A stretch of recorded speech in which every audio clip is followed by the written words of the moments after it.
წინ დაწყებული დღესასწაული ყოველწლიურად აღინიშნება და მას უამრავი ადამიანი ესწრება. წელსაც ტრადიციულად ბეძისელებმა ეს დღე მრავალფეროვანი პროგრამით აღნიშნეს. ჩატარდა კონცერტი, სადაც ქართული ხალხური სიმღერები და ცეკვები შესრულდა.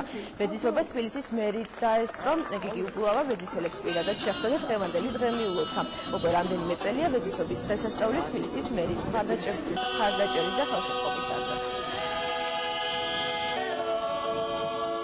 ძალიან კაი ტრადიცია, ჯერ ერთი არის შესაძლებლობა კონკრეტულად ამ უბნისთვის, რომ შეიყაროს მთელი მოსახლეობა ერთმანეთთან ურთიერთობის და ჩვენთვისაც მერისთვის, ჩემთვის პირადად დიდი მნიშვნელობა აქვს, ეს არის დამატებითი შესაძლებლობა ყველა უბნის მოსახლეობასთან დროის გატარების სხვადასხვა პრობლემებზე, საჭიროებათა საკითხებზე საუბრის.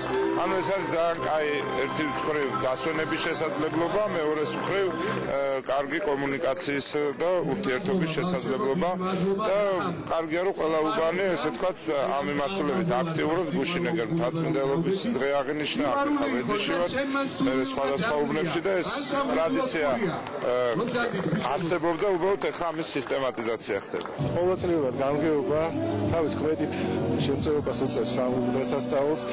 ეს დღესასწაული ფაქტურად დაიწყო როგორც ესეთი ტრადიციული ხალხური და უკვე ელფერი შეიცვალა და გახდა ხალხურ რელიგიური. ყოველწლიურად გაგრძელდება ეს დღესასწაული.